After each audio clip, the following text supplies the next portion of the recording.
आज हम MS resort में एक शादी के प्रोग्राम में थे, तो हमें यहाँ पर छाबड़े जी से मुलाकात हुई। हमारी शहर के एक सम्मानित व्यक्ति हैं। तो मैं सरदार जी आपसे ये पूछना चाह रहा था कि आजकल जैसे ये चल रहा है चुनाव आयोग के द्वारा कि एफआईआर में क्या करना चाहिए, जरा आप मुझे तफसील से थोड़ा सा बताएंगे कि लोगों में बड़ी बहुत पैनिक है इस चीज़ के लिए, तो हम लोगों को क्या करना चाहिए, थोड़ा सा जरा आप बताओ, आपके क्या ख्यालात हैं इसके अंदर।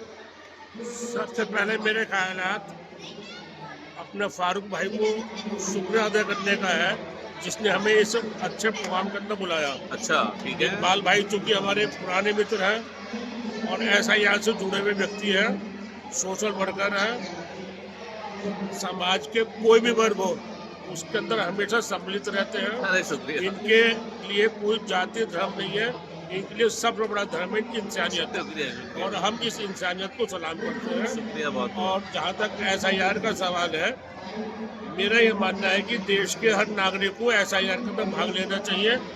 जो फॉर्म बीएलओ दे रही है उस बीएलओ को फॉर्म भरना चाहिए, सही सूचनाएं देनी चाहिए और उन सूचनाओं के आधार पर आने वाले दिनों में ये निर्धारित होगा कि आप इस देश के नागरिक हैं या नहीं है। अगर नागरिक नहीं है तो आपके संख्या जो आप बताओगे एसआईआर के अंदर, उस पर विश्वास किया जाएगा। 2003 के अंदर 2003 की जो वोटर लिस्ट है, अगर उसमें किसी के माता पिता का भी नाम नहीं है, ठीक है, किसी के माता पिता का भी नाम, परिवार में किसी का नाम भी नहीं है, तो उस कंडीशन में हमें जो लोग बहुत परेशान है यार कि हमारा तो वोट है ही नहीं और उसके अंदर हमारे माता पिता का ही वोट नहीं है। तो वैसे तो मैंने काफ़ी इसके बारे में पढ़ लिया है, मगर आप क्या सोचते हो इसमें, क्या क्या क्या लोग क्या सोच रहे हैं इसके बारे में? ये सब अफवाह है। जब 1947 के बाद देश बना तो उसके बाद कोई ना कोई प्रूफ रहा है, राशन कार्ड रहा है, राशन भी बढ़ता रहा है, फ्री चावल भी बढ़ते रहे, कोई ना कोई उसके बाद सबूत रहा। उन सबूतों भी अगर वो देंगे तब भी उस देश के नागरिक माने जाएंगे। लेकिन लोग डर रहे हैं कि हमारे पास सबूत नहीं है तो हमारा क्या होगा। ऐसा कुछ नहीं है, सबूत हर एक व्यक्ति के पास है। उसके पास प्रॉपर्टी के कागज हैं, उसके पास व्यापार करने के कागज हैं, उसके पास जीएसटी का नंबर है, हर चीज़ उसके पास है। तो घबराने वाली कोई बात नहीं। जो फॉर्म के अंदर मतलब शब्द दिए गए हैं उसको ईमानदारी से भरा जाना चाहिए। तो राजी, मैं आपको कल की बात बताऊं, एक बंदा मुझे मिला, बोले यार मेरा जो है ना उसमें वोटर लिस्ट में नाम नहीं है, 2003 में, बड़ा परेशान हूँ, बीएलओ नहीं आ रहा। मैं चलो ठीक है, मैंने बीएलओ से बात करी, बोले 2 दिन की ट्रेनिंग और है, मैं जब आऊँगी।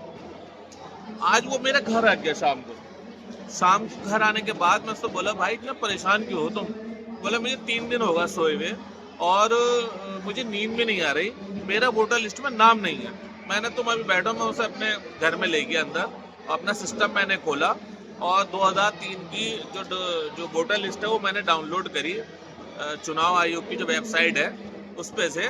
उसके बाद मैंने उसे दिखाया कि देखो तुम्हारा नाम भी है इसके अंदर और तुम्हारा जो माता पिता है उन दोनों का नाम भी है। तो वो बड़ा, मैंने, तुम बिल्कुल परेशान होने की ज़रूरत नहीं है, और जब तुम्हारा नाम है तो कोई कितना ही तुम्हें परेशान कर रहा है। एक इसमें मैं ये भी देख रहा हूँ कि कुछ जो लोग हैं ना, वो भ्रमित भी कर रहे हैं कि हमें 200 रुपये दो या 300 रुपये दो और हम तुम्हारा ये काम करा देंगे। मुझे ऐसा भी लग रहा है इसके अंदर कुछ। हिंदुस्तान के अंदर बहुत ही मासूम लोग रहते हैं, उन्हें आज भी फ्रॉड का पता नहीं होता, उनके साथ सैकड़ों फ्रॉड हो जाते हैं। और मैं पूरी देश की जनता से, अमरोहा की जनता से अपील करता हूँ कि पैनिक होने की कोई ज़रूरत नहीं है। सरकार आपके साथ कोई भी गलत काम नहीं करने की, आप यकीन माने, लेकिन ईमानदारी का दामन बनाए रखें। ईमानदारी है तो आप हिंदुस्तान की सरजमी पर हमेशा बने रहेंगे। नहीं, ये जो काम हो रहा है तो चुनाव आयोग के द्वारा हो रहा है, इसमें सरकार का कोई रूल नहीं, सरकार का नुमाइंदा है चुनाव आयोग। नहीं, सरकार को नुमाइंदा चुनाव आयोग क्यों होता है? बिल्कुल है। अरे नहीं, चुनाव ज्ञानेश प्रसाद जो हमारे सरकार के नुमाइंदे हैं, उनकी शक्तियाँ दे रखी है, लेकिन शक्तियाँ आज भी वो इस्तेमाल करते हैं। देखिए ऐसा है, मुझे राज, मैं इस बात को आपकी समझ नहीं पा रहा कि चुनाव आयोग एक अलग संस्था है देश की और जो सरकार है वो एक अलग है।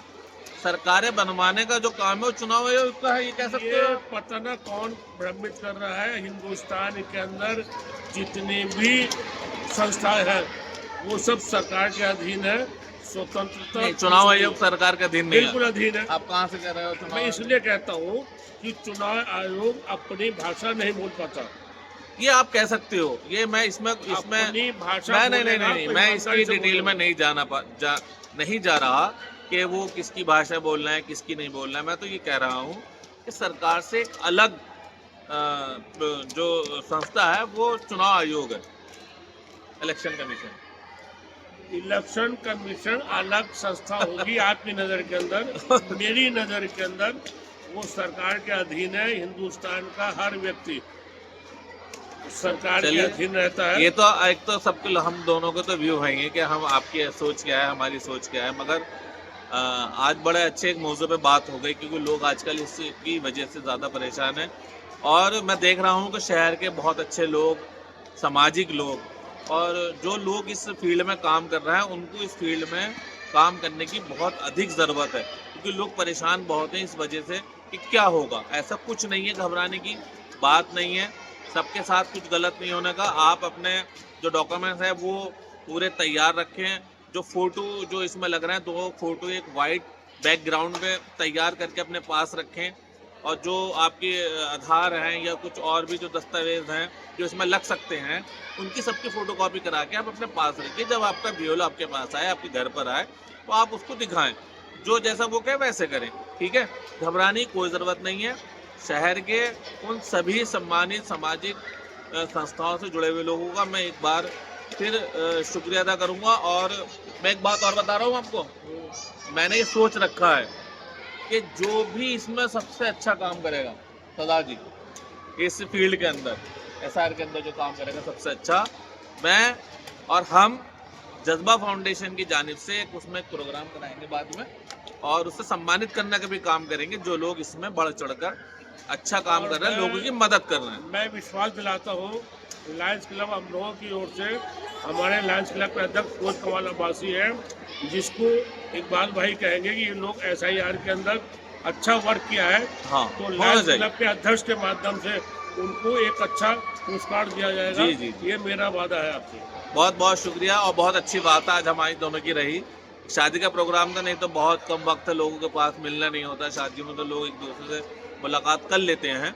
तो सदा जी बहुत अच्छा लगा आपसे मिलकर। छावड़ा जी चलिए, धन्यवाद। ठीक है, आइएगा।